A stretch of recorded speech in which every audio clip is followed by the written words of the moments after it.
Alright, folks. Pocono's on in the background. I'm gonna get to the story here and actually right now. We went up to the track this morning because the forecast looked good.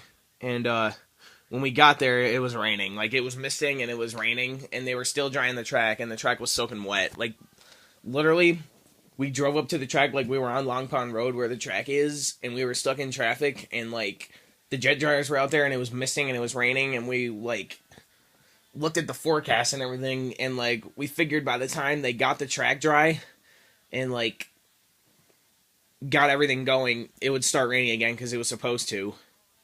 Like, it was supposed to start thunderstorming by 2 o'clock, which seemed like, if at all, the time that they would go racing. So we ended up going home and just saying, like, basically, like, they're not going to run this race today.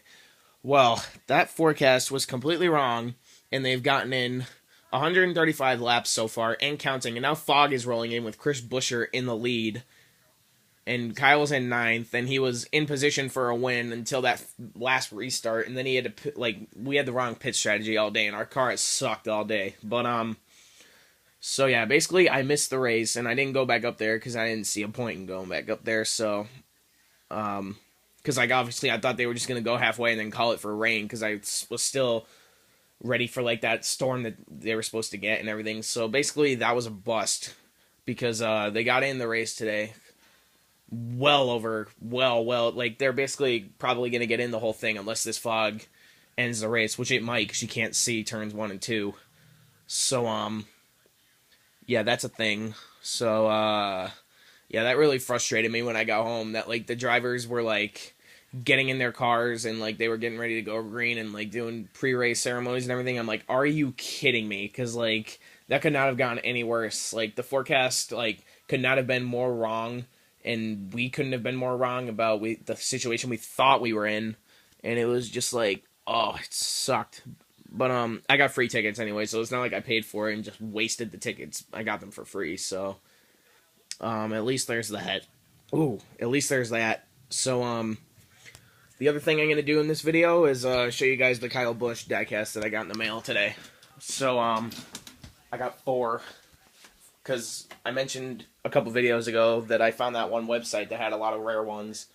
I'm still doing some rearranging like all the other ones over here and stuff. Like, I'm still in the middle of the rearranging. I've just been watching the race. So, the first one I got is 2011, I think. 2011 pedigree. It was really tough for me to find any sort of pedigree, like 1/64th anywhere, and I finally found one on that website, so I grabbed that.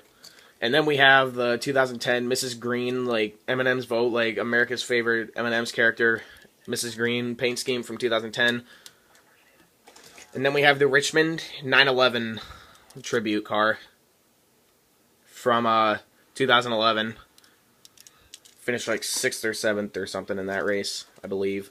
And then the last one, this I've been looking for forever. This was my favorite one that I got. The 2014 M&M's paint scheme. I really like this paint scheme, and it was extremely hard for me to find one in a 1/64th. Like, it was one of those situations where, like, Plan B Sales and K-State and everybody else that would have that, like the comment sites that would have that, were just sold out. And nobody had it on eBay or anything, and then I found it on this website, so I jumped on that. So those are the 4 that I got. Yeah, those are going to be added, and then I have to put the rest of them back. But as I said, I'm just still doing the rearranging because I'm watching, and there's mist and everything on that window. This race might be over. I think Chris Buescher has his first win in the bag, and I think Kyle's going to finish 9th, which is decent for the car that we had today. So tight, just, like, not gaining, like, losing spots all day. So, like, I didn't really miss much in Kyle terms, except for the end of this race where we gambled and stayed out and were in second for a while, but then just dropped right. Oh, that's thunder. Okay. So, yeah, that's basically. Oh, look at that fog. I think this race is over. I think Chris Buescher has this thing over. But they're lining up 2 by 2. Interesting. I thought they were for a second. Maybe not. But so yeah. That's basically what happened with the Pocono today. We just basically misread the or we didn't misread it. Like, we looked at the forecast and looked at the situation that NASCAR was in and, like, that the track was in, and we were like, this isn't going to happen today, but it did happen. And I'm really upset about it, because this is, like, a really good race. It's been a really good race from start to finish. Not in Kyle terms, but, like, in excitement, and sometimes in Kyle terms, too. Like, he was in position for, like, a good finish earlier, and then he dropped back again, and then he was in position for a win if that rain came when it was supposed to, but it didn't.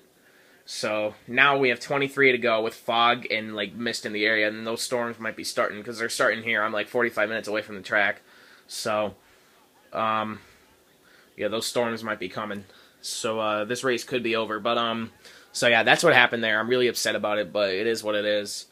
So yeah, guys, that was the other thing I wanted to do in this video too, was show you those Kyle diecasts that I got in the mail today. So yeah, that's pretty much going to be the video. Thank you guys for watching, and see you guys next time.